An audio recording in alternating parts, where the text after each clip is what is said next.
Hello and welcome to our 5 minutes with Ekaterina tips and tricks for learning a language. Today let's talk about how to correct your pronunciation mistakes if you already have a pattern, if you already have a habit doing them over and over again. Maybe you're already B2 or even C1 level and now you're not only thinking about expanding your vocabulary, but you also want to make your pronunciation sound more native. You want to be more native speakers adapted in your language, let's say it this way. Or maybe you're just beginning your journey and you just don't want to mispronounce everything from the very first day, which is the better option, but it makes it longer to speak, and our main goal is to speak, to communicate on the target language. So probably you have mistakes and you're repeating them over and over again. It can be pronunciation or it can be some grammar point, and just fixing this one mistake or two mistakes, three mistakes you have, it will improve your language so hugely that you do need to think what can be done. And the most common mistake here is that you know all your weak points and you want to fix them at once. This is not very effective because it will slow you down when you would speak. It will slow your speech so much that it will be a very hard task for yourself. The better option is just to record yourself or to have somebody, some native speaker, and ask for the feedback with your mistakes. You need to know them. The first step is realizing what you're doing wrong. And write them down. Write all mistakes you make in one line in the list. Create a list. And then try to record yourself again and listen which one is the one that you do over and over again, which mistake is repeated. For example, when I was trying to improve my English pronunciation, you can check my early videos, which I did 5 years ago, for example. As for me, I do speak much better.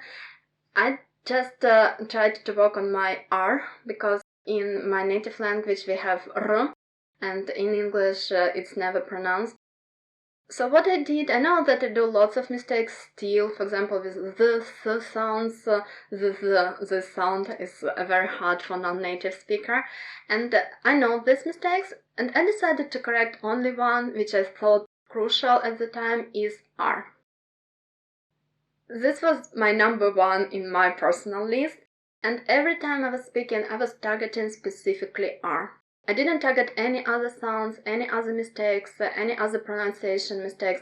I just specifically target these one mistakes, and I made a conscious decision to correct it. That's how I didn't think about my other sounds that I cannot pronounce correctly, or I can but I don't do it. That's how I didn't think about my grammar points, weaknesses in grammar, and I just focused on one mistake. After you fix this one, you can go to number 2. After you fix number 2, you can go to number 3. And that's how you can make a different habit. Because there's another way, there's another option, is to take a text and to read it aloud, and somebody else will correct all your mistakes, all mistakes you do, and you will repeat it over and over again. That is how it's working way. I tried it with my student, and we did get very good results, but it took us almost 2 years to correct the pronunciation fully. And for me, working with my R sound, it took maybe 4 months. I still have, sometimes when I watch my videos, I still can hear it, but it's not that bad anymore. So now I can go to other sounds I don't like how I sound in this situation. So don't concentrate on everything at one time, both on grammar and pronunciation. Just have a list and then work on it one by one. It doesn't matter how long would it take for one mistake. Just focus on it, fix it, and then go to the second one. And that's how you can improve it yourself. But also make sure that the habit you're going to use, it would be correct one. Just try to practice it till you can do it perfectly with a native speaker, and then implement it in your everyday speech. The same is with your grammar mistakes and the same with other mistakes. You can just do it one by one and it will be much better and much more efficient. Tell me what is your idea, tell me what you think. I'm excited. We are here to share our experiences and to improve our language learning and to make it faster together. Thank you very much for watching and I hope to meet you very soon. Goodbye.